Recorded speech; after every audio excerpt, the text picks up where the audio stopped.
Michael, there is so much happening here. The action is on.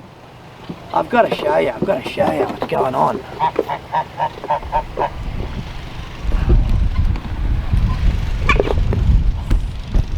Did you catch that? The goose grabbed it on the ear and gave it a little peck.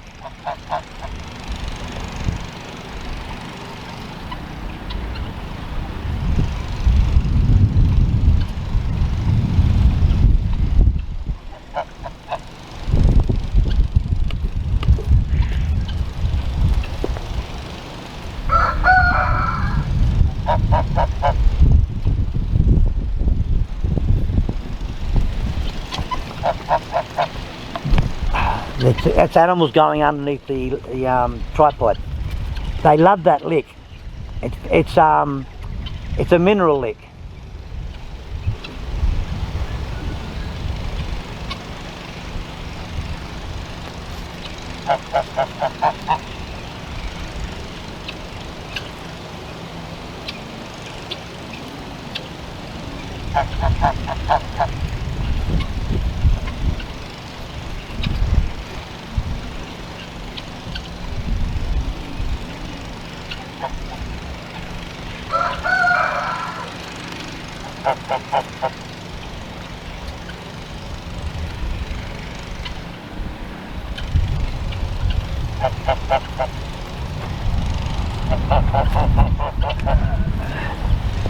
This way you don't miss out on all the action. Oh, can't believe it.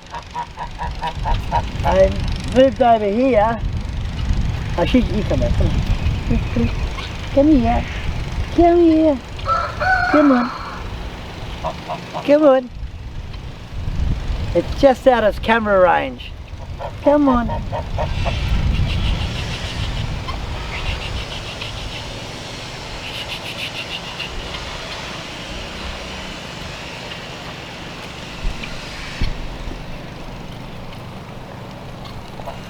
Watch the little goat.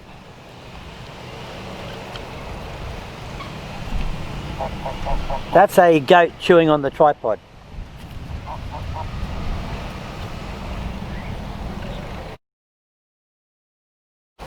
G'day, how you going? This is Michael from O'Donnell's Aussie Homestead. And what are we talking about today? Collaboration. And the collaboration is between Lynn and Wayne from Homestead Aus, Kathy and Tim from Little Gardens Big Dreams. We're talking the Nature Patch with Robin, Farming Life Australia with John, and last but not least, Josh from Inya Yard Homestead. Now, between the lot of us, we've pretty well got most of Australia. We're working on Tasmania and the Northern Territory. I've got a couple of people in mind. I've got to chat to them. Once we got that, we've got we've got every state covered.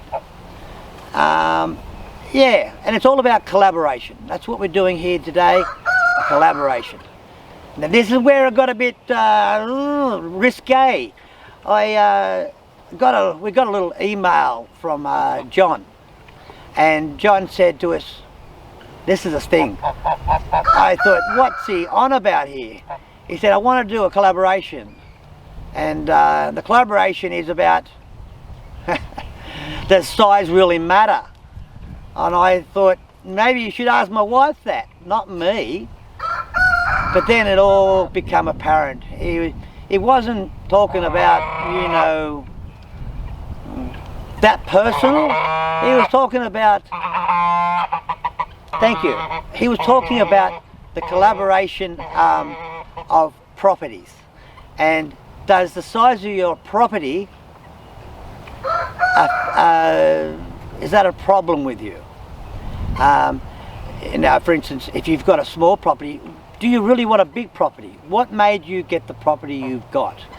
And I've often quandared with that. I've had a problem with that. I never really knew what I wanted.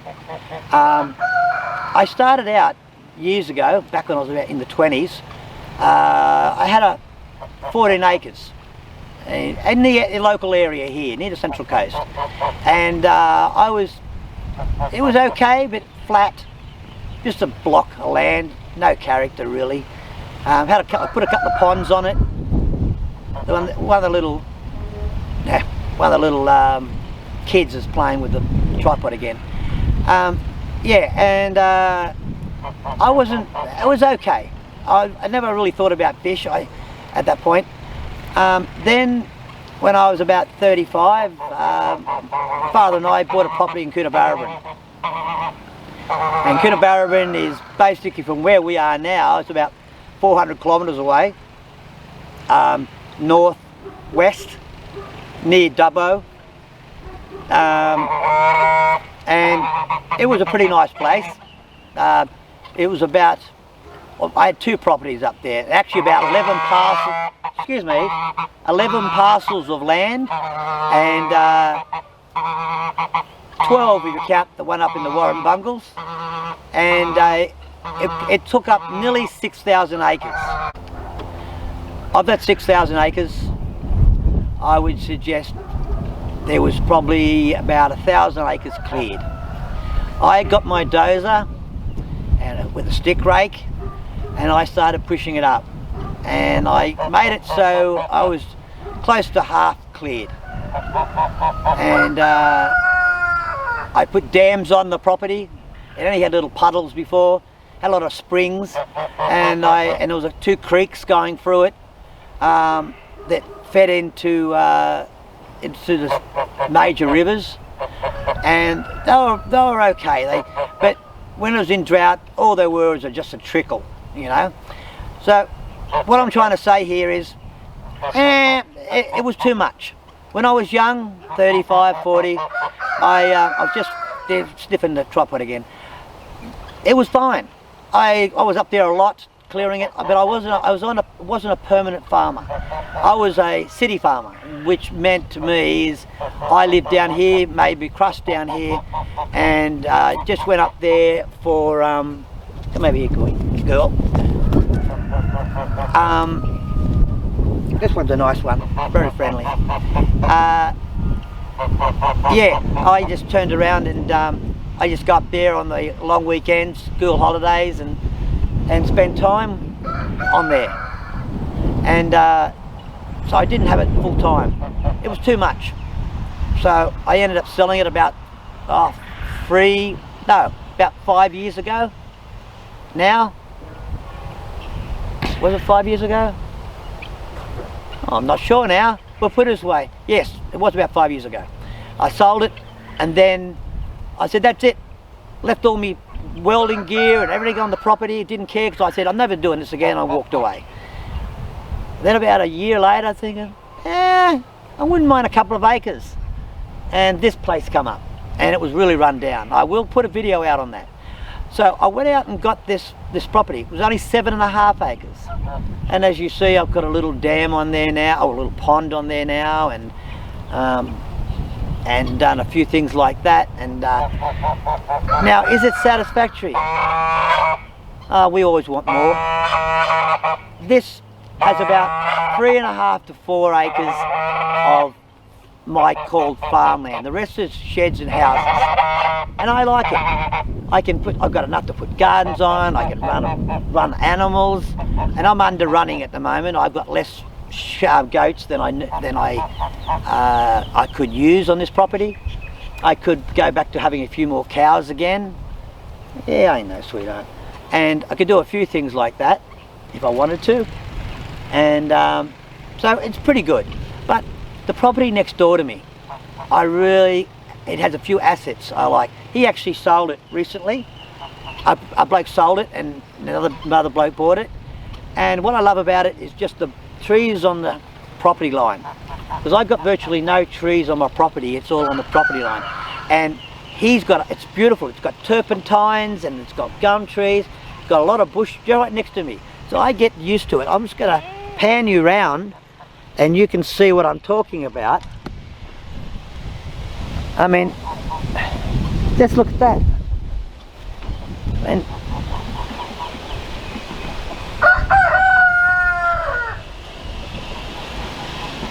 I mean, look. It's beautiful. And having that next to me, I love it. I'm just setting it up again. Yeah. So, you see what I'm talking about? It's lovely. So his property is another 30 acres, and it'll be lovely. But at the end of the day, it's only pipe dreams. I got this because after I got rid of my farm, I did miss it. I enjoy it. It's a lifestyle. It's not about money or anything. It's because you don't make money out of doing this on this scale. You don't make money at all.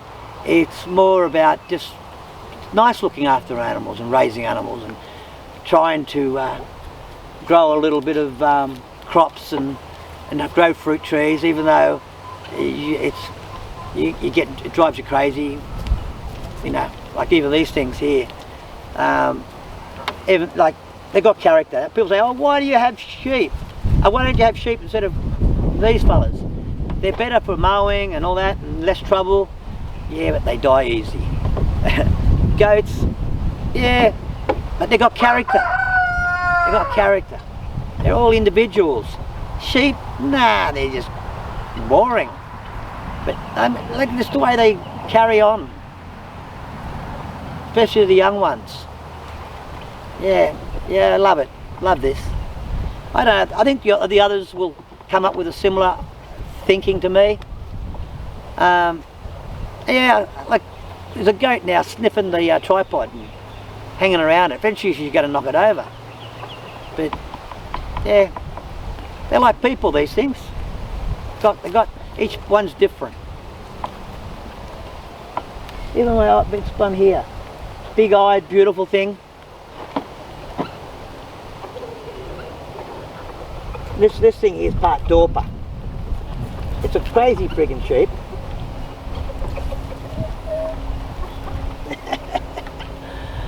Anyway, I'm starting to get ramble now, so you get the gist of it. Does size matter? Yeah, to me it does. Keep it small.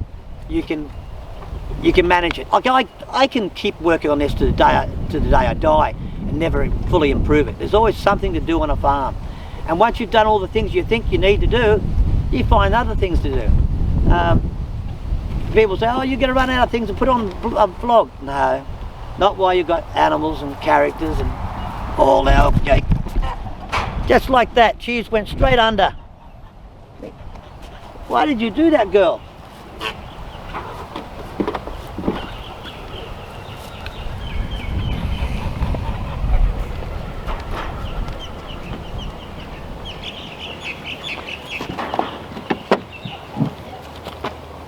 It's come around this side. My little darlings are here. There's only 2 of them at the moment. She looks like she's carrying about 4. But I don't think Dorpers are like that. Not Dorpers, boar. They're not very much into lots of babies. There you go. Oh, them crazy little things. I can watch them all day. The mischievous behaviour.